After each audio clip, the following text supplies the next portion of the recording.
За нийслэл Улаанбаатар хотын сая гаруй иргэнийг орон сууцчлах түнд нь төрөөс дэмжлэг тусалцаа үзүүлэх хэцүүхэн мөрөн хөтөлбөрийг зөнөөгийн парламент засгийн газар дэвшүүлсэн. Өөрөөр хэлбэл иргэдэд орон сууцнд орохдоо бага хүүтэй урт хугацааны зээлийг олох асуудлаар төр хариуцсан өнгөрсөн хугацаанд чамгүй ажлыг хийж хэрэгжүүлсэн. Орон сууцны ипотекийн 8% хүүтэй зээлээр 700 мянган айл өрх орон сууцтай болсон гэх тооч байгаа.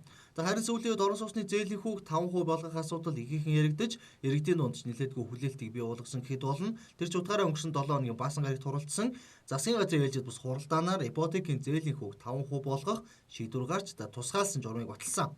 Гэхдээ энэ 5% ипотекийн зээл авсан болон авах гэж байгаа бүх иргэд нийтээр хамрагдахгүй юм а. Засгийн газраас баталсан ипотекийн зээл санхүүжилтийн ерөнхий журам зааснаар Улаанбаатар хотын гэр оролтын дахин төлөвлөлтийн бус аслагдсан дүүргүүд 21 аймгийн нутаг дэвсгэрт орон сууц худалдаа авах ипотекийн зээлийн хүүг эхний ээлжинд бууруулахаар тусгасан.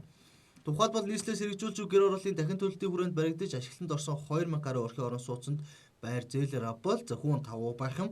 Дахин төлөвлөлтийн хүрээнд баригдсан 2000 гаруй өрхийн орон сууцнд газраа чөлөөлж барилга бариулсан 500 орчим өрх одоогоор ороод байгаа.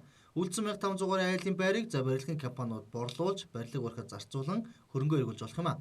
Харин орон нутгийн тухай төрөөс барьж буй 1000 айлын орон сууцаар байр зээлээр авах иргэдийн зээлийн хүүг 5% хүртэл болгох зохицуулалт хийснийг барилга бот байгуулалтын өмнөөс мэдээлсэн. Харин нийслэл хотын төвийн 6 дүүргийн иргэд энэхүү 5% ипотекийн зээлд хараахан хамрагдах боломжгүй. Журманч батлагдаагүй гэдгийг холбогдох байгууллагуудаас нь мэдээлсээр байгаа. Мэдээж нийслэл Улаанбаатар хотод амьдардаг бага хүүтэй зээлээр орон сууцнд орох сонирхолтой олон иргэд байгаа учраас тэдгээр иргэдийг бүгдийг нь ялгуурлалгүйгээр уг зээлд хамруулах боломж бололцоо байхгүй гэдгийг ч эдийн засгчид хэлсээр байгаа. Тэр дундаа уг зээлийг олгох арилжааны банкудад ч ийм хэмжээний нөөц бололцоо хүсэл эрмэлзэлж байхгүй гэдг нь ойлгомжтой юм а. Тийм болгоомж бол байгаа. Тэр ч бас гарцаагүй яригдах л ёстой асуудал. Яг нэг үгүй хэлэхэд бол 5% ипотек гэдэг маань бол 5% хүүтэй зээл гэсэн үг шүү дээ. Тэгэхээр 5% хүүтэй зээлийг өнөөдөр гаргаад авчих чадaltaй тийм арилжааны банкнууд бол үндсэндээ байхгүй байгаа. Гэхдээ тэр хэмжээний мөнгө гаргаад авах чадaltaй тийм субъект гэх юм бол бас байж л байгаа л да. Тэр хүрээнд дотор бол асуудлыг нэгдүгürt нь авч үзэх хэрэгтэй. Хоёрдугаарт нь би хэрвээ зөв ойлгож байгаа бол энэ маань бол юмны эхлэл гэж ойлгож байгаа.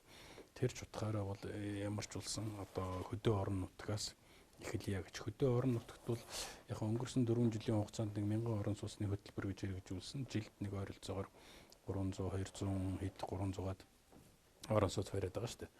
Тэгэхээр нэг аймгийн төвшөнд нэг 200 орон сууцыг бол санхүүжүүлэх хэмжээний санхүүгийн их усур бол байгаа л да. Эдийн засгийн хямралын хажуугаар төсвийн алдагдал нэлээдгүй их байгаа учраас иргэдийн амьдралд ихээхэн чухал оч холбогдолтой уг зээлийг цөөн тооны иргэдэд чиглэсэн байдлаар ийхүү баталсан. Сонгуулийн өмнөх улс төрчдийн ард иргэдтэй нүүр олж авах гэсэн шоу болж өгнө гэж харах хүмүүс ч цөөнгүй байгаамаа. Түүгээр зогсохгүй гэр оролтын дахин төлөлтөөр баригдаж байгаа барилгууд уг зээлд хамрагдаж байгаа нь хин нэгний барилгын компаниудыг дэмжсэн ашиг сонирхлын зөрчилтэй журам батлагдлаа гэж харах хүмүүс ч цөөнгүй байна. Ямар ч тач учир мэдэх хүмүүсийг хэлж байгаагаар нийслэлийн иргэдийг ялгуурлалгүйгээр бүгдийг нь 5% хүүтэй зээлд хамруулах боломж одоогоор байхгүй гэдгийг хэлж байгаамаа.